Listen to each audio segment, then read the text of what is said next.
السلام عليكم ورحمة الله وبركاته، أحلى متابعين يوميات موني. يا رب تكونوا جميعا بخير. ايه ده؟ إيه السمك القمر ده؟ دي سمكة قاروص بالزيت والليمون والخضروات، صينية في الفرن. شايفين الشكل؟ أنا مش عايزة أتكلم طبعا، هو الشكل لوحده يتكلم. شايفين شكلها؟ سيبكم من الطعم انتوا طبعا مش عارفين، بس عايزة أقول لكم الطعم بقى، يعني جربوه وشوفوا. دي سمكية قاروص، بسم الله ما شاء الله.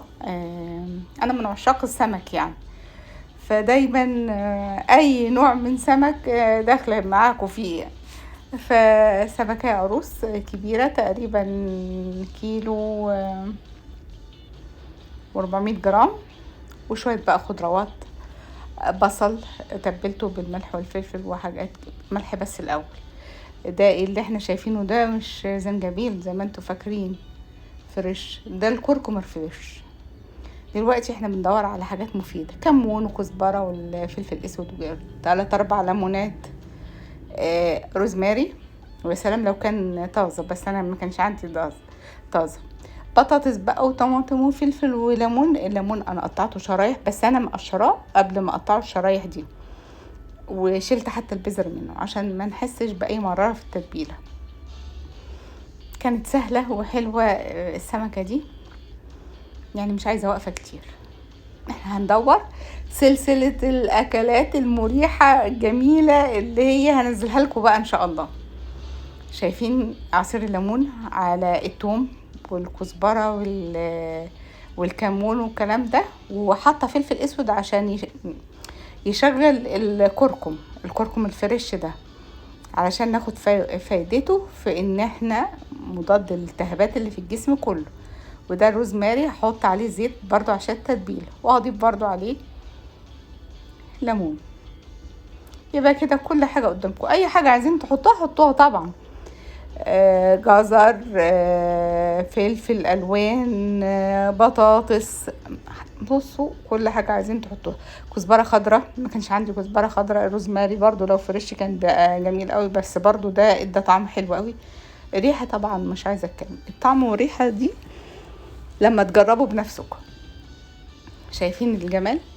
انا حطيت زيت في الصينيه، حاجه خفيفه كده، اللي انا هتبل السمكيه واسيبها في الصينيه شويه تاخد طعم التتبيله. وحطيت بقى الكمون والكلام ده كله، فرشت الحاجه تحتيها كلها. ودي شرايح الليمون اللي قلت لكم، اللي شلت منها البذر وقشرتها وقطعتها كده. طعم حلو جدا، ده غير الليمون اللي كنت عصراه بقى حطيته على الثوم والكلام ده كله. وكمان حطيت شويه ليمونه كده كبيره على الزيت اللي ضايفاه على الروزماري. شايفين حاطه في قلبها تغيير التتبيله من الناحيتين، انا عاملاها شرايح كده من ناحيتين. وحطيت فيها مكان تتبيلتنا الحلوه بقى القمر اللي احنا عملناها. شوف خلصت كله بنزل، حتى مش هين عليا نقط تفضل في الطبق. دي بقى الزيت والروزماري. هرش بقى كده على الحاجات الخضروات والسمكية بتاعتنا. السمك يا جماعة، يعني كان في دكتور بيتكلم بيقول يعني يا ريت السمك مرتين في الاسبوع. كان بيتكلم على، شايفين؟ هي تفتح نفس لوحدها، وبسيطة وسهلة، ومش هتقفي تقلي ولا تعملي ولا الكلام ده كله خالص. دي احنا داخلين على رمضان، كل عام وانتم بخير، ورمضان جاي في الشتاء، مفيش مشاكل حتى لما نعمل السمك خفيف ومش هيتقل عليكم، خليكم ما تعرفوش تصلوا والكلام ده كله. انا هنزل لكم حاجات سهله كده لحد رمضان، عشان ما نقفش كتير ونهدر وقتنا، نعمل حاجات صحيه ومفيده وما نهدرش الوقت. رمضان للعبادات، بلاش نعمل حاجة. أو طبعا ظروف الحياه دلوقتي مش هتخلي حد يعمل حاجه اكتر من اللازم، كل حاجه بقت غاليه، فندور على الاكل الصحي نعمله، والخفيف والسهل ان احنا ما نتعبش، بحيث ان احنا لما نفطر ونصلي المغرب نعرف نصلي بقى العشاء والتراويح. كل عام وانتم بخير، روحوا عن قلوبكم بالصلاه والدعاء وكل حاجه جميله. شايفين شكل السمكيه؟ قعدت كده نص ساعه، ساعه كده في التتبيله. ومخليه شويه بقى من الزيت اللي بالروزماري ده والليمون شويه كده. هقول لكم هنعمل بيهم ايه. انا حطيت غطيتها، بس انا حابه اقول لكم بعد ما قفلتها انا حطيت ورق زبده فويل، بس هتلاقوني فتحت كده حته صغيره عشان افرجكم شكل السمكه. يعني شايفين انا حاطه، دايما احنا ما نحطش الورق الفويل مباشر على الاكل زي ما احنا متفقين على كده. ورق الزبده الاول ونقفل عليه حلو، وبعد كده نحطها. شايفين انا طلعتها شويه كده وحطيت ايه من، يعني انا ما خلصتش كل الزيت بتاعه الروزماري. لما قربت تستوي شايفين الجمال، طلعت بقيت احط برضو منه تاني. انا عايزه اقول لكم اتشربت بيه بقى حاجه فوق الوصف. كان الفرن سخن على درجه حراره 180. قعدت نص ساعه او ساعه الا تلت على الرف الاوسط. وبعدين لما حسيت ان الحاجات استوت وخضروات استوت والسمكه دخلت في السوا، شلت بقى الغطا من عليها. عشان ايه؟ تاخد اللون اللي انتوا شايفينه ده. انا بفرجكم المنظر وهي في الفرن.